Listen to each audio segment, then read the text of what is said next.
अब जा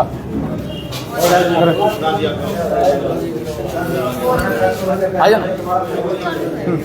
तो सीधी तस्वीरें आप देख सकते हैं। अभी हम पहुंचे हैं जो राज्य कमेटी के द्वारा आज निर्णय लिया गया है और आप कागजात देख सकते हैं। लेकिन कैथल में चुनाव कब होगा जो कर्मचारियों का होने जा रहा है, उसमें क्या कुछ जो पेच फंस गया था उस पर भी बातचीत करेंगे। लेकिन अभी स्थिति क्लियर है। कब चुनाव होगा सबसे पहले वो भी बता देता हूं।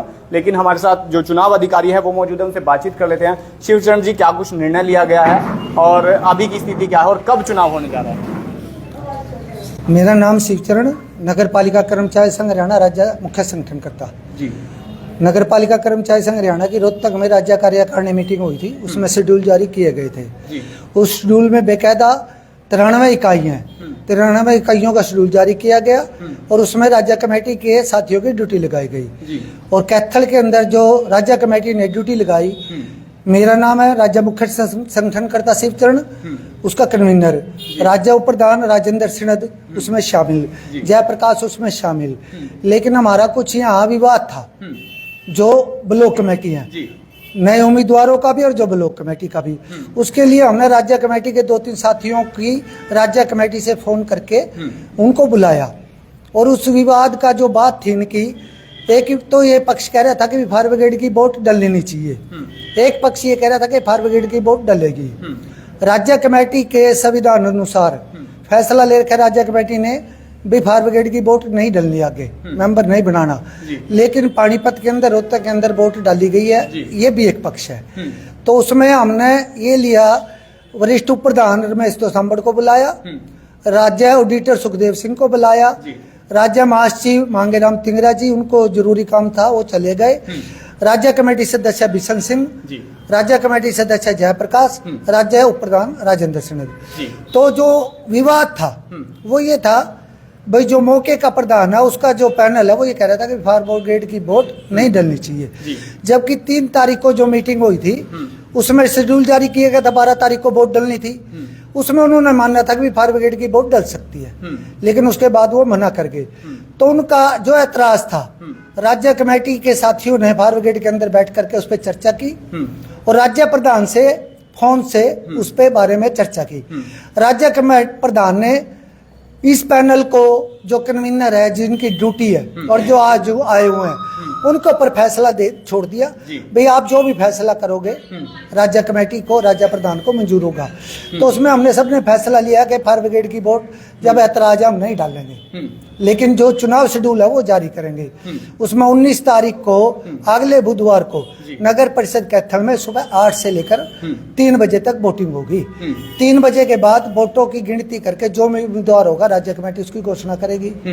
कल 12 तारीख को 10 बजे से 11 बजे तक यहाँ फायर ब्रिगेड के अंदर या एसकेएस के दफ्तर में, पार्क में, दोनों जगह जिला कमेटी और राज्य कमेटी के जो 3 साथी है फैसला ले लेंगे, बात कर लेंगे।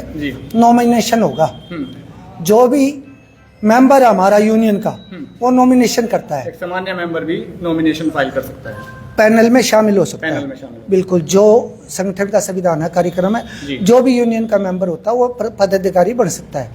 जो भी हमारा सदस्य होगा वो उस पैनल के उम्मीदवार के रूप में जो नॉमिनेशन देगा उसका नॉमिनेशन भरा जाएगा।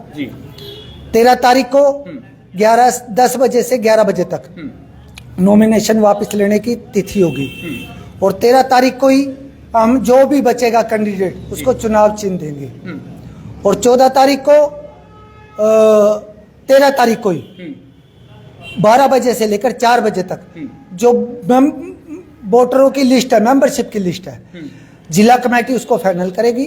यानी वेरीफाइड लिस्ट जो अंतिम लिस्ट है वो उस समय आएगी, फाइनल होगी।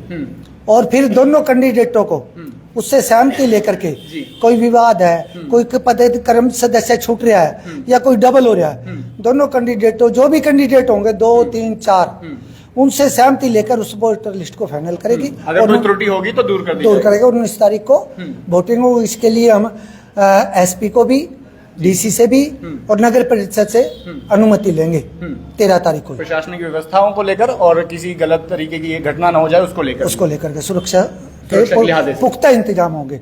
कोई भी शरारती तत्व अगर शरारत करेगा तो उसका खामियाजा भुगतना पड़ेगा। तो क्या कुछ अपील करना चाहेंगे कि जब वोटिंग होगी किस तरीके से धैर्य बनाकर रखे और जो तमाम लोग आपको देख रहे हैं? ऐसा है साथियों, ये कर्मचारियों का संगठन है, सर्व कर्मचारी संघ से संबंधित है, नगर पालिका कर्मचारी संगठन और कर्मचारियों का यूनियन का 3 साल बाद होता है। जैसे पतझड़ के अंदर पुराने पत्ते झड़ जाते हैं और नए फूल आ जाते हैं, कुछ पुराने पत्ते बचे रह भी जाते हैं जो मजबूत होते हैं, तो इसी तरीके से संगठन का चुनाव होता है। कर्मचारी देखेंगे कौन उम्मीदवार सही है, कौन सा पैनल सही है। जो भी कर्मचारी शांतिपूर्वक तरीके से कर्मचारियों से भी पदाधिकारियों से भी अपील करेंगे भाई ये यूनियन का चुनाव है और जो यूनियन कर्मचारी जिसको वोट देंगे वो पैनल जीतेगा और जो जीतने वाला है हारने वाला है, सभी से हम अपील करेंगे भाई ये संघ का चुनाव है, भाईचारे का चुनाव है और भाईचारे से ही आगे भाईचारा निभाएंगे, ये अपील हम करेंगे। किन किन पदों के लिए ये चुनाव होने जा रहा है? लगभग 11 का मतलब 12-13 का पैनल है, 3-4 सदस्य, बाकी पदाधिकारी ये है जी। तो जो 19 तारीख को है वो चुनाव होगा। यहाँ पर जो तमाम लोग हैं वो एज ए चुनाव अधिकारी भी नियुक्त कर दिए गए हैं, लेकिन राज्य कमेटी की मीटिंग के बाद और जो जिसको लेकर विवाद था वो भी अब क्लियर हो गया है। फिलहाल आपका क्या कुछ कहना है कमेंट बॉक्स में राय देकर शेयर करें और चैनल को फॉलो करना ना भूलें ताकि तमाम अपडेट आप तक पहुंचती रहे।